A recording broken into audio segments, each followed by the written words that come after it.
For watching my video tutorial today. This is going to be looking at how to access the guidelines for authors wanting to submit a manuscript to a peer-reviewed journal, and the example we're going to use today is aquaculture. So if this is the home page for this particular journal, and like most journals, you should be able to find straight away the guide for authors section indicated by my mouse moving here. So we're going to click on that and we get a range of choices to look at.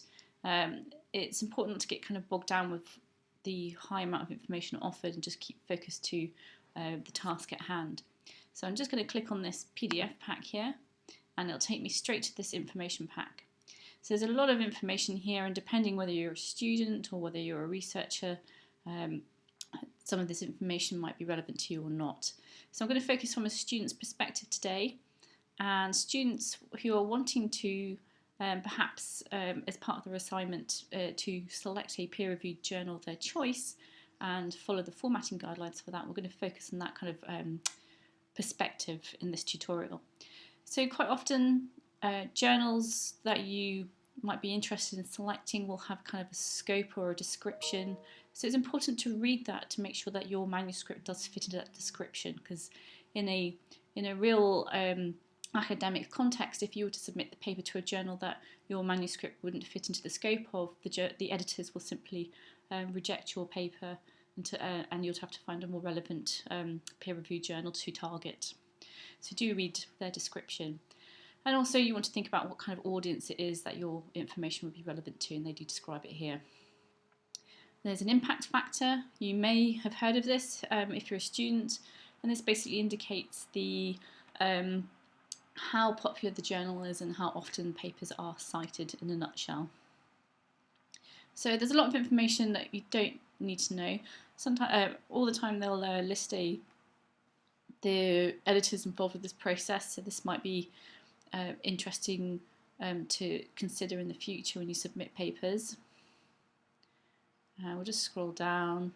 So sometimes journals will take different types of papers, so you can have a look at these, but most of the time you'll just have what we call a general research paper.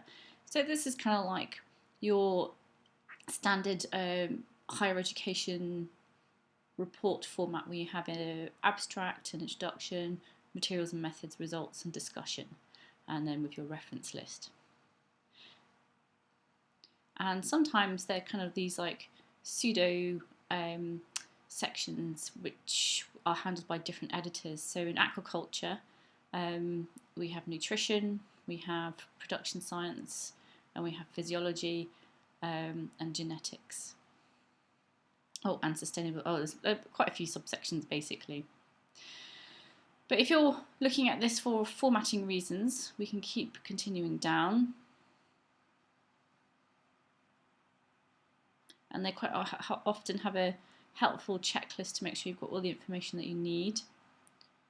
They talk about ethics. It's very important to consider, and declarations, making sure there's no conflicts of interest, etc.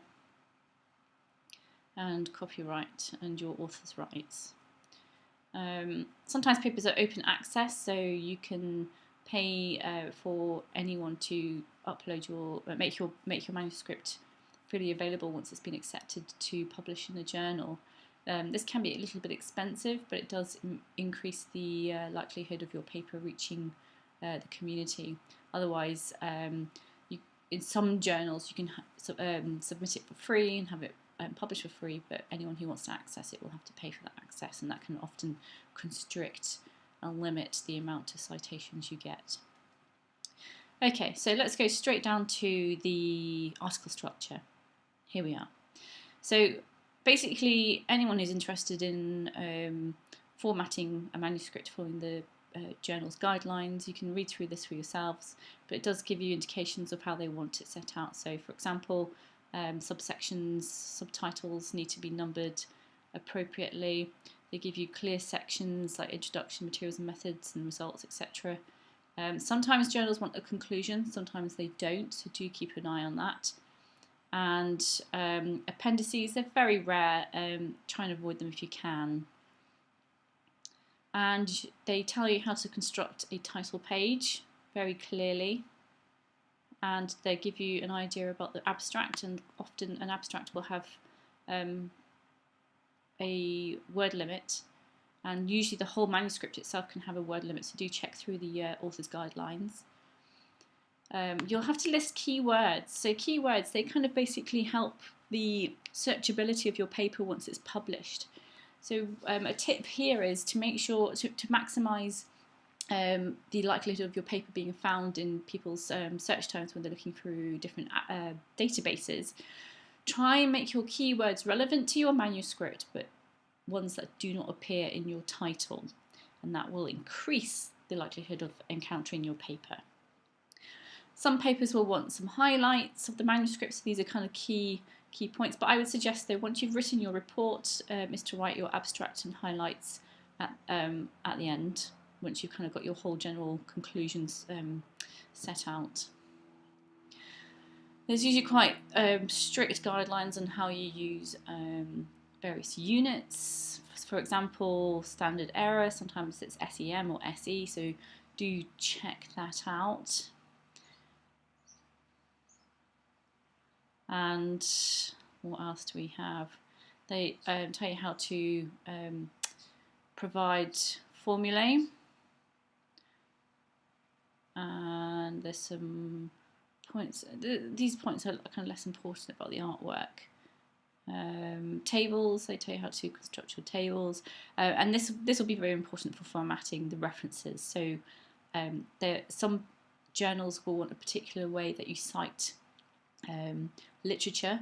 So many students who are writing reports are probably used to putting people's surnames followed by the year of the publication, but some journals will want a numerical value instead.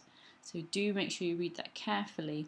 And also there's ways to use web references, and if you're using reference software such as Mendeley or EndNote, then they give you some helpful tips on what kind of formats you can use. And then this is really important, is the reference style. So journals do vary a lot on this, so do read through this very carefully. They often outline how they want peer-reviewed articles from other journals cited. They'll clearly indicate how they want chapters from books cited, etc. So do go through that. And there's some information about supplementary material. So quite often manuscripts will have the key findings that are really important, like the key data which kind of illustrates your point across, and then anything extra can kind of go into this supplementary material. So supplementary material is basically the extra information which